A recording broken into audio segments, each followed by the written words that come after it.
প্রিয় দর্শক, আজকে আপনাদের সামনে মনু নদীর তীরবর্তী জীবনযাত্রার যে অবস্থা সেগুলো বিষয়ে কথা বলবো এবং নদীর তীরবর্তী মানুষের কষ্টের কথা কিছু বলবো। আমরা সিলেটের মৌলভীবাজার জেলার কুলাউড়া উপজেলায় এখানে হাজিপুর এবং শরীফপুর ইউনিয়নে এসেছি। আশেপাশে বিভিন্ন কৃষি ক্ষেতের সাথে সংযুক্ত অনেক সুন্দর সুন্দর বিষয় আপনারা দেখতে পারবেন। যদিও ক্যামেরা আসছে কিনা, এখানে কলা গাছের থুর, কলা গাছের যে এখানে দেখতে পাচ্ছেন কতটুকু দেখছেন, আমরা আপনাদের সামনে দেখাচ্ছি। এই যে ফলন হচ্ছে নদীর তীরবর্তী স্থানে কি কি ফলন হয়, বেশিরভাগ কলা গাছ, আখ গাছ ছাড়াও এখানে লাউ গাছ এবং আলু ক্ষেত ছাড়াও অন্যান্য অনেক কচু ক্ষেত এবং ফসল শাকসবজি হয়ে থাকে। তো এগুলো সিজনাল হয়ে থাকে। আমি যে জায়গার দিকে যাচ্ছি অনেক উঁচু জায়গা, এখানে অনেক ডাউন জায়গা রয়েছে। জায়গাটিতে একটু সুন্দর লাগছে, নদীর পার হয়ে হাঁটছি, এটা ওয়াকওয়ের মতো কাজ হচ্ছে, আমার মনে হচ্ছে অত সুন্দর। তবে নদীকে কেন্দ্র করে অনেক প্রকল্প পাস হয়েছে, প্রকল্প এসেছে। সেই প্রকল্পগুলো নিশ্চয়ই আপনার আমার জন্য ভালো, কারণ এগুলো ভালো এই কারণে যে নদী ভাঙ্গন রোধে অনেক হাজার হাজার কোটি টাকার প্রকল্প সরকার হাতে নিয়ে তা বাস্তবায়নের জন্য প্রকল্প চালু করেছেন।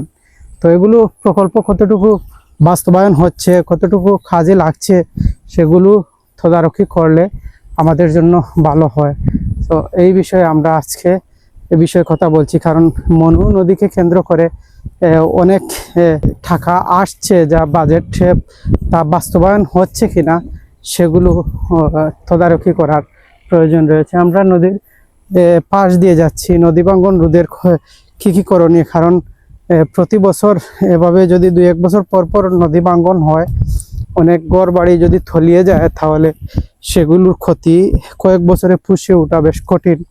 সেজন্য ওই বিষয়টি মাথায় রেখে সরকারি প্রকল্প বাজেট প্রণয়ন হয় এবং এক্ষেত্রে সেগুলো আসলে সঠিক সময়ে সম্পন্ন হচ্ছে কিনা সেগুলো দেখার বিষয় এবং টেকসই কাজ হচ্ছে কিনা সেগুলো দেখার বিষয়।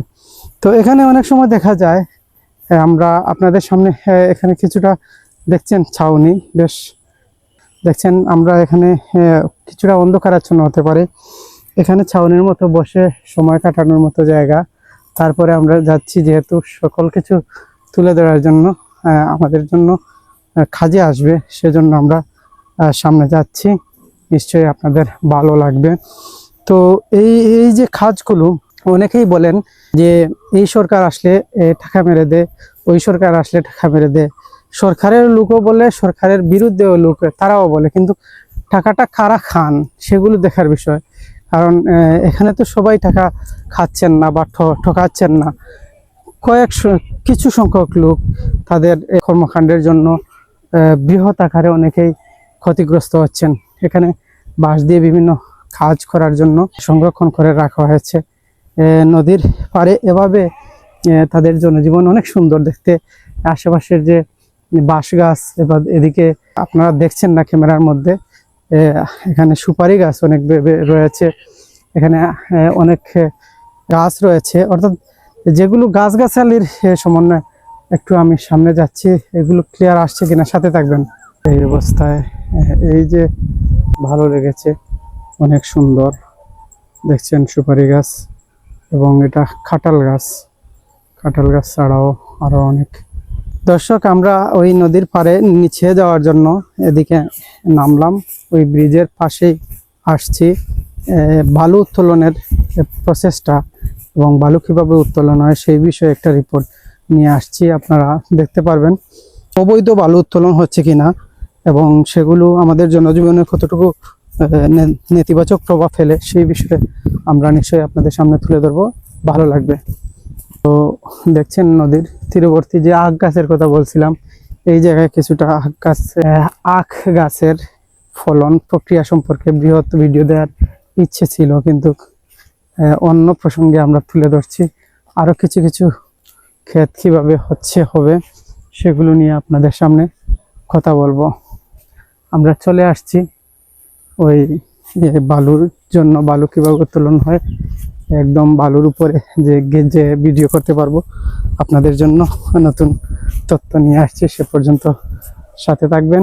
আমরা যাচ্ছি একদম লাইভলি।